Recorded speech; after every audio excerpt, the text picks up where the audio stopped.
Hello, welcome back to Attack of the B Team with a few extra stuff. A bunch of extra stuff, actually. This isn't the other world that I was in. This is my off-air world that I started. This one I've been playing in for a couple days now. So, as you can kind of see, I've got a whole bunch going. A whole bunch. The reason I brought you to this world today is because I wanted to just show it off, some of the stuff I've been doing in my free time. As you can see, I have an Ender storage installed as well. I added that because it just makes it easier to go caving without having to go back and forth, back and forth, back and forth, over and over and over and over. Of course, to craft it, you have to get the stuff from the Nether in the first place, so still have way stuff to do. I have these columns set up here. See if I can get on the edge of it. Uh, can't get on the edge, but it's these things. And at the bottom of this one, I have this farm, because these guys, uh, yeah, you'll be seeing me collecting these guys a lot in my videos. Oh, I almost forgot I had my music off. I was wondering why I was only hearing monsters. Not that that makes any difference if the music decides it doesn't want to play itself. We've got this thing set up over here. This is from this is the Ars Magica thingy for making spells and whatnot. It's pretty easy to build, and seeing as how Nether quartz is pretty easy to get in the Nether. It You just make a book with on make some of these, which is just a regular book, feather and ink sac, and you get one per one. They don't stack. You take one of those, you put it in here, right here, and then whatever spell things you've learned from here, you can put into this thing, and then spells you get from that, you can then place on here, and then once you have all the stuff, you just toss them right on that that block there. This thing has a variety of ways you can make them. You can use various different things, but they affect what you can do with your spell, how many things you can put into your spells, the component modifiers and whatnot. This is a neutral essence, whatchamacallit? Essence Nexus, the Nexus. The reason it's shaped like this is because you just pour buckets of essence, the bluish green liquid that you find in little areas. You just pour it in, and it has to have this because the water has to flow directly under it. It has to be flowing, not the source block, because it'll absorb all the source blocks you place around it to provide itself power. And I have a light nexus over here. By changing the toppers between sunstone and moonstone, you can change whether it powers during the day or night. By default, they're always on day. Add a moonstone, it's night. Moonstone and sunstone provide the best. Same with quartz. That's why I use quartz. It's one of the best things you can use. This one, you don't really get any choices. It has to be this. And the toppers plus middle point for this can also be sunstone, moonstone, diamond, block, and a bunch of other stuff. The best one would probably be moonstone and sunstone for the most modifiers you can get. This is the entire world I've explored, and I've conquered a few places. That's where I found my spell book. This time I didn't craft it.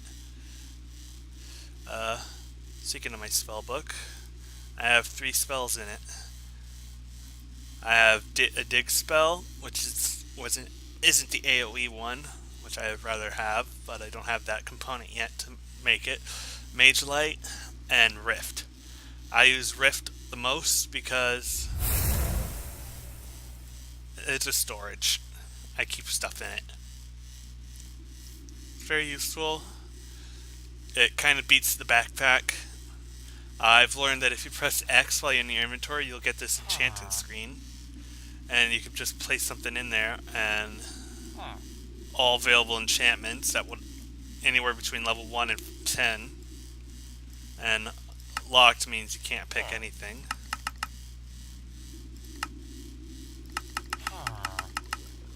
See? and you can put enchantments on anything that way. Now I also have this setup here. Uh, this stuff is just complicated for me to explain in this video how it all works.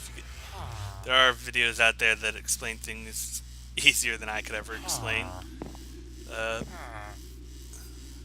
Yeah, I'm not even going to try to get into it.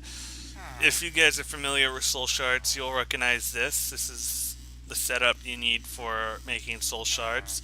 You just need 4 netherrack, 1, 2, 3, 4, 5, 6, 7, 8 end stone, which can be made by putting ender pearls into the smelter, smelting them up, and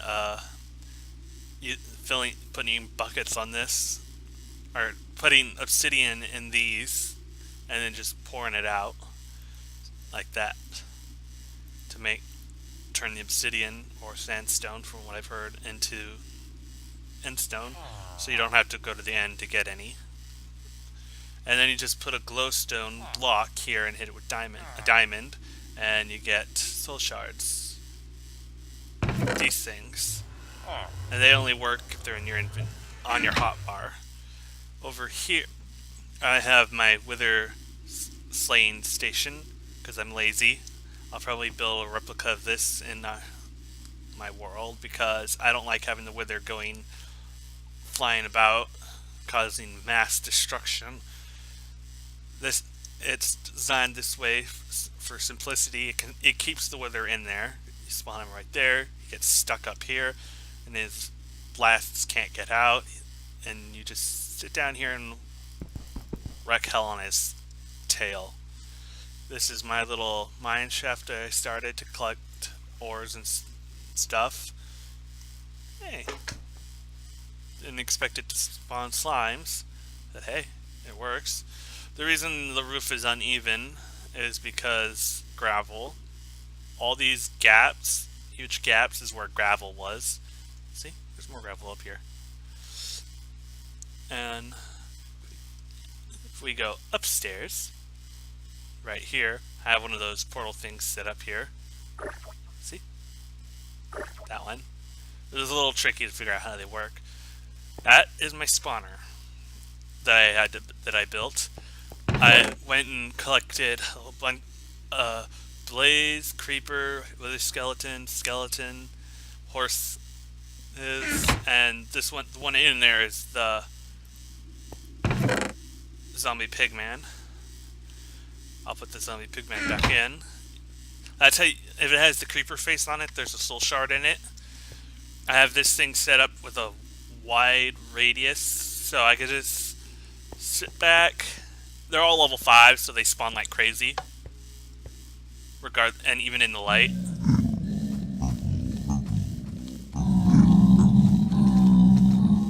I'm gonna turn my sound down to about not there, because these guys are gonna get really loud.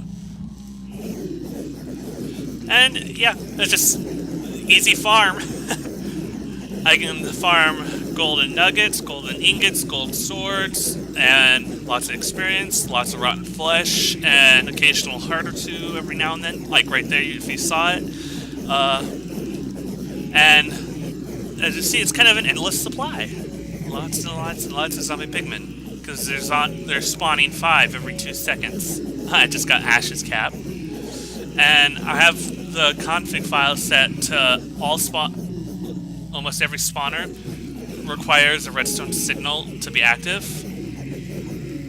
I actually have them all set that way. All of them except for level 1s and 2s require redstone active. So tier 3, 4, and 5 require redstone to power. And look, I got a heart. Now I can go add that to myself. And yeah, this is a good way to collect stuff. And the cool thing about the soul shards is it works with any mob. Any. And so I could quite literally use it to make a spawner for these guys if I wanted. I don't know if it would be in particular for the one I put in it, or if it would just be the creatures as an entire species, because you know how they are. Uh, I don't know how it would work with them, but yeah. There was a room inside here where the library and necromancer were down here that I used as a not that way. Where is it? I forgot where. But I used it to spawn in like a million iron golems and a bunch of zombie villagers. Turned this place into a mini village for a short amount of time. It's this way, right?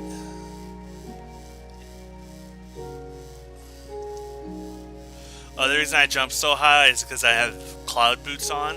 So, very high jump. Yeah.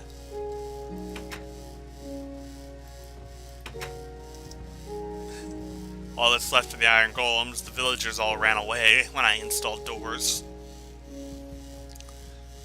This is the library.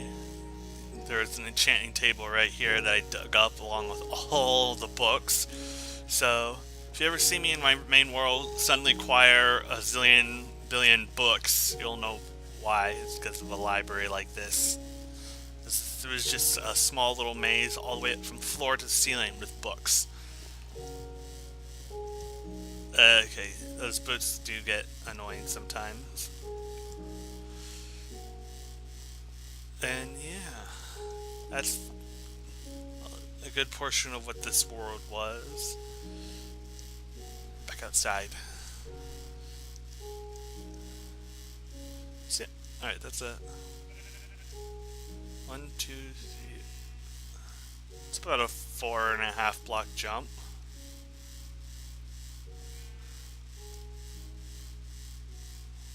Yeah.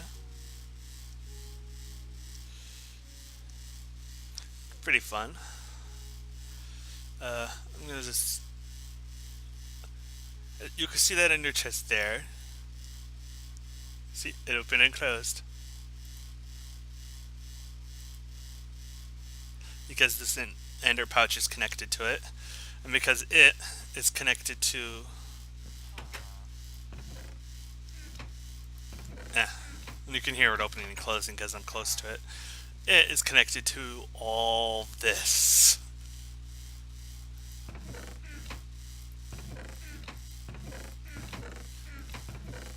And as you can see, I've only scratched the surface of its storage capacity.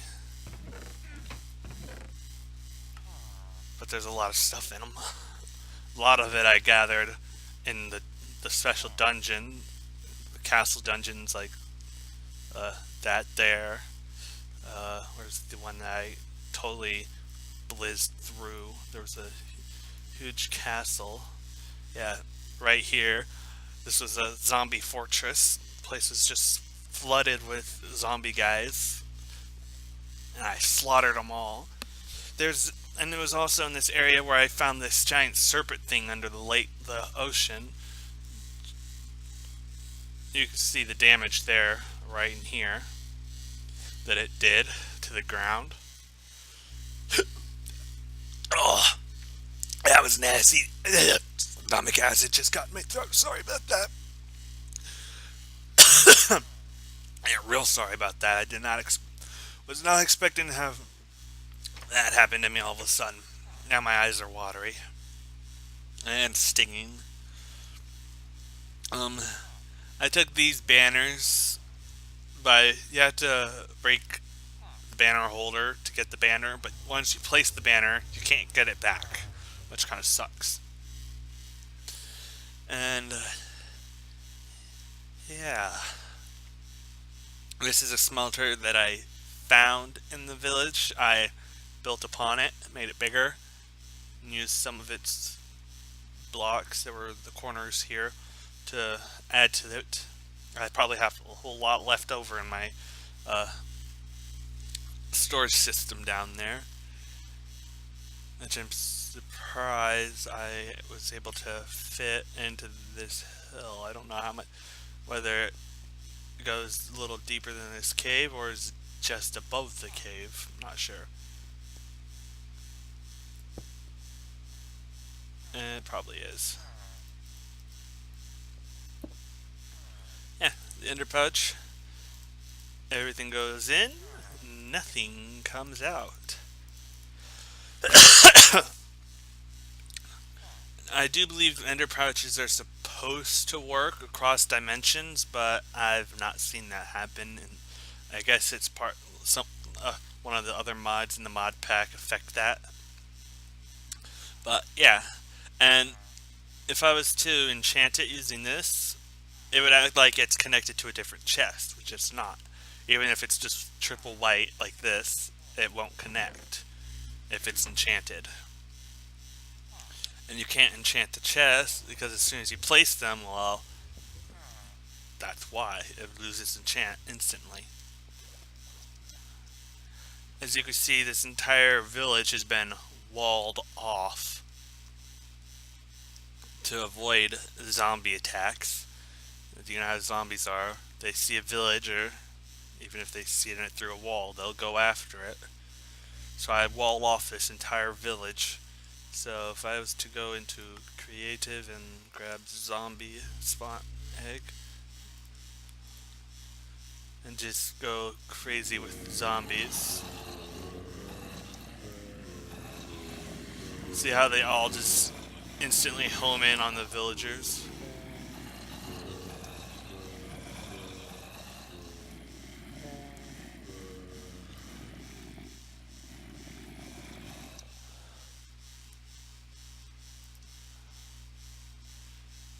Just look at them all.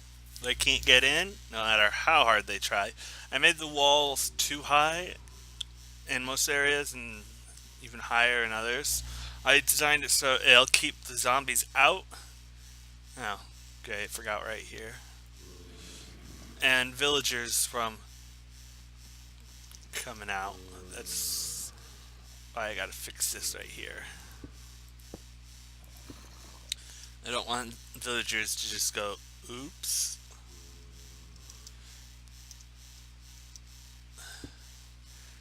Didn't even think about this area.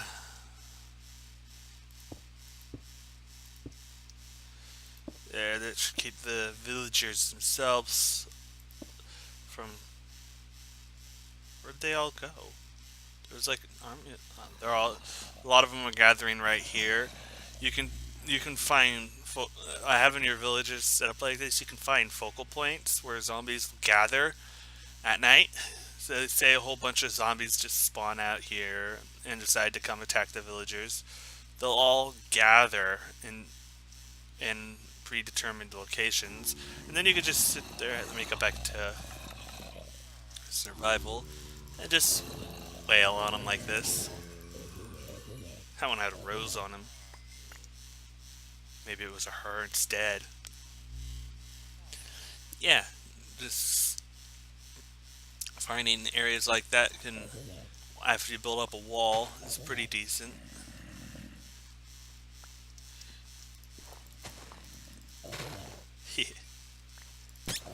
Hell yeah. You can probably see I have a lot of hearts. I have 6 yellow, 3 red. I'm gonna have a fourth one here soon. I was having issues earlier for a short while. Don't tell me these. No. That was just one of them that spawned. I have all external access points, like caves and whatnot, that might lead into the village, uh, blocked off one way or another so that zombies can't get inside, so that my villagers are all safe. Though I gotta set up more breeding propaganda for them so that they'll start breeding, and maybe spawn an iron golem or two because it's a nice sized village. It's just, the villagers are all, well, you know how villages are, retarded.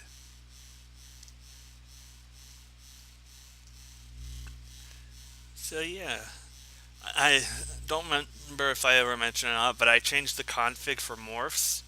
See, I am currently a bat, but I can sleep. Seriously, I don't see the point of not being able to sleep just because you're in a monster's body. You know what I mean? as they sleep too, except maybe zombies and skeletons, but oh well. As you can see, I have all these set up in a straight line. So if I was to put something in here, I should take those out. Once they have auto outputs and overclockers in all of them, including this. Whenever this one is an auto splitter. So whatever it doesn't matter what type of DNA you put in it, whether it's got a special ability or not, it'll automatically become a basic gene. So say you have a gene you already want, you don't need another copy of it. When it gets to here, the splitter, you could just pop them out in your inventory and then pop them into here. And then you can put them all in there. These two will automatically whenever I log in, it takes from there and puts it back in there when it's supposed to stay there. But if I was to use it, it would go and then refill it with my blood and I'd centrifuge it, then it would automatically go into the combiner and then just sit there until I get a gene to put in it. You'd think a village this size with a door on every building, I'd have more villagers walking about during the day, but they're all cowards. Scaredy cats. Oh yeah, the reason there's cobblestone here under here is because if you ever find the cemeteries in your villages, one of the I think it's random, but one of the cobblestone tombstones underneath will have a chest underneath with body parts. So you'll find two chests in here that have body parts. I don't even know why I left that one in here. I'm keeping all my body parts in my storage unit system. For safekeeping. As you'll find the two chests in the cemetery in there, and one hidden under one of these graves. So if you've never found it and you have a village, you might want to go back and just start digging them up. Simply just by breaking the tombstone, or not tombstones, but cobblestones above them. They're the gravestone marker they're using, and you'll find it eventually. I like tier 5 spawners because they just spawn them like crazy. Though I do wish the sheep spawner version did like vanilla spawning, or when you like have a spawn egg and you're just going around spawning sheep, it'll spawn them random colors. This one, it doesn't matter what color sheep you kill or what tier the spawner is, it's always going to spawn white sheep. So yeah, you could just collect them and die on that way. This one over here is a cow spawner, tier 5. 5 cows every couple seconds. And it doesn't matter where I'm at, as long as the chunk that they're in is loaded, they'll spawn. Even if I'm over here, they'll continue to spawn until they reach the entity cap of 40, which I have set in the config. So I could be over here doing my business, killing witches if I want. Oh yeah, another thing about the soul shards. Where is it? I have it set so I can use... Did I just break that spawner? I think I did.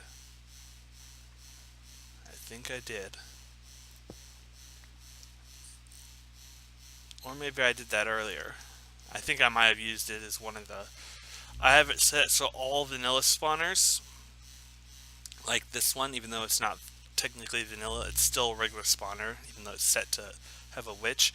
If I have a soul shard and I'm trying to collect stuff, I'll just go demonstrate that right now. I'll just go to my pack here, grab an empty soul shard. It has to be in your hotbar to even collect the souls. Now where's that? I'm gonna set it to night so the witch. You see, okay, I have this enchanted with the level 10 soul stealer. So every time I kill an entity, a mob, I'll get 11 souls from it instead of the default 1. So Bound to Witch, kills 11, tier 0. The first tier is at 64, and the time's up for this video, but I'll continue for a few more minutes after I stop the beeping, because it's pretty loud. I'm currently poisoned. And now it's at 22. It only works with the mob that of the type you're trying to kill. And I've set so I can use any spawner. Any vanilla spawner in the world, and the most abundant are the witch ones from witch circles. And I just kill them over and over, and I'll just get more and more. The first tier is at 64, so you have to kill a total of 64 witches, or with the enchantment, up to 64 to get the first tier, which is basically the same as a vanilla spawner. Now, if I was to do that, right-clicking on it, I absorb an instant 200 souls from the spawner, and it'll work with any spawners, as long as they're the vanilla type spawners. So if I was to go find other or any spawners really, it'll all work, and I could just add more to it. Hey, are you yes, you're a light mage. Light mages. These are my friends. Not. I don't really care about them. I just kill them for their morphs. And I've got quite a lot. Quite a lot.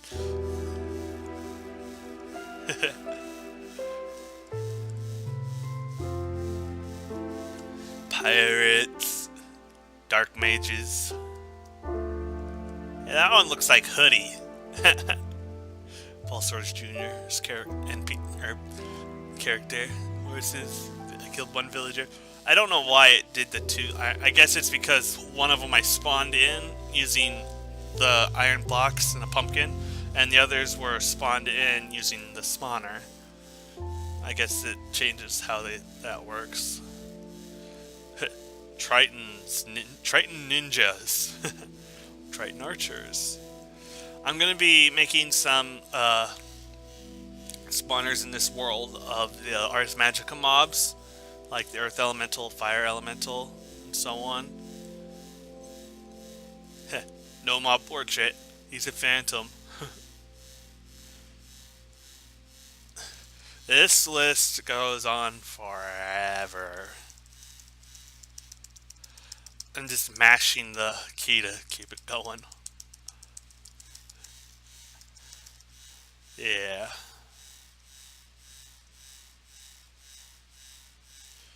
It goes on for quite a while. That's the necromancer I fought over here, downstairs. This is pretty easy. This was a skeleton fortress, so there were skeleton mobs everywhere. Hell cow, moo, moo, moo, moo, moo. And then you got a whole bunch of random skeletons in the regular skeleton, including the wither skeleton. I'm gonna make a hectate farm. Those guys drop essences. That's the reason I want to make a farm of the mobs from, or make spawners with them in them, because I can then capture lots and lots and lots and lots of essences without having to craft them. So yeah, after I clear out my inventory, I'm going to end this episode for this world and continue up with our actual world, where I hope to get a storage system set up similarly to this, and get stuff like this all set up. Pretty much, I'm going to have a lot of this stuff going on in our world. Only because I don't cheats enabled, we'll be doing it the proper way. However, I will enable cheats when it comes to fight the wither. I'll fight like the first 2 withers the normal way, and then I'll make one of these and just use it when I just want to kill a couple quickly, without having to worry about environmental damages and so on. So I'll see you there in our world. Speaking of which, I after the last episode, not this one, but the one before, I had recorded a whole other episode, but it forgot my audio, so I had to delete it. Since how I don't know how to do post commentary stuff, after video recorded. Yeah, I don't know how to do that stuff. I was also having issues with these things. They were shrinking to the point of popping because my hearts weren't showing as full. Because I also have the Iron Golem health, more hearts, and it wasn't registering them. I had five of these at the time total, so I was getting 5 hearts from Golem, 5 hearts from the hearts, and it was only showing me as having 5 hearts extra, not the full 10 hearts, which I remedied by giving myself an extra heart, and then it registered it as full. But these things are being crazy, but because they're constantly shrinking pixel by pixel until they just go pop, just popped. So I was having troubles there for a while, but I got that resolved. So yeah, I'll see you in our world. I I believe I was trying to find a village similar to this one with a smeltery in it when I left off and was having no luck. So yeah, I'll see you there. Bye.